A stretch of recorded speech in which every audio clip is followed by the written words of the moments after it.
Buckle up, listeners. This deep dive is going to be a wild ride. Oh, yeah. We're diving into the world of Trump media. The company behind Truth Social. Exactly. And let me tell you, the drama behind the scenes, it's way juicier than what you see in the headlines. I bet. So where do we even begin? Yeah. Politics, tech, whistleblowers. This is a lot to unpack. It really is. Well, first, got to set the stage, right? Truth Social, it's supposed to be this alternative social media platform. Right, I've heard that. But it's been hit with a wave of controversy recently. Okay, so let's talk about that. What's at the heart of this controversy? Well, we've got internal whistleblower complaints, allegations of mismanagement, and get this, accusations of an America Last approach to hiring. America Last.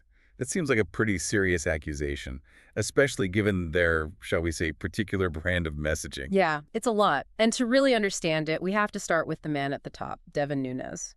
Now, this isn't your typical Silicon Valley CEO story. No, definitely not. Nunes was a Republican congressman before becoming CEO of Trump Media. Interesting. So he comes from a very different world. What kind of implications does that have? Well, the whistleblowers, they're alleging that Nunes has been playing favorites, basically. Favorites how? They claim he's been giving jobs to friends and loyalists instead of hiring the best people for the job. Cronyism. That's never a good sign in any organization. Right. And if true, it could be really damaging to a company, especially a startup. I mean, think about it. They need to be agile, innovative. You can't have that if you're just looking out for your buddies. Absolutely. It raises serious questions about decision-making. Are they making choices based on what's best for the company or just personal relationships? Exactly. And it goes even deeper. The complaint, it also alleges that Nunes has been prioritizing hiring foreign workers over Americans. Wow.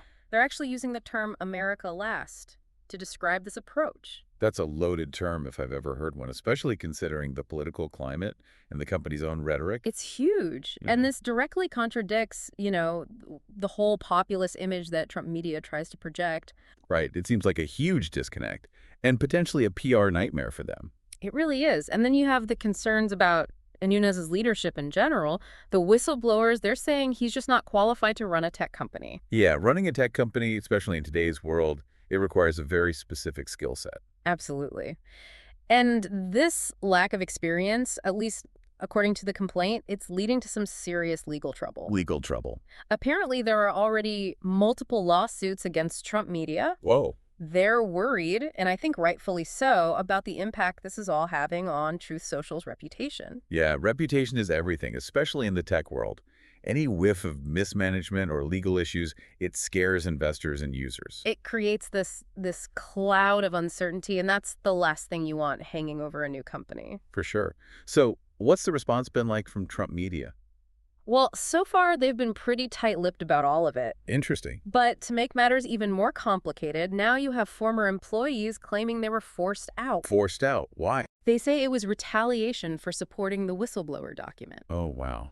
That adds a whole other layer of concern. If it's true, and obviously we have to say if, because these are just allegations at this point, but if it's true, it points to a culture of fear and retaliation. Absolutely. And that kind of culture, it's incredibly toxic. It can stifle innovation and make it almost impossible to attract, the top talent. Exactly. So where does this all leave Trump media? Is this a sign of even bigger problems or just a bump in the road? Well, it's hard to say for sure, but these allegations, if they're proven true, they paint a pretty concerning picture, right?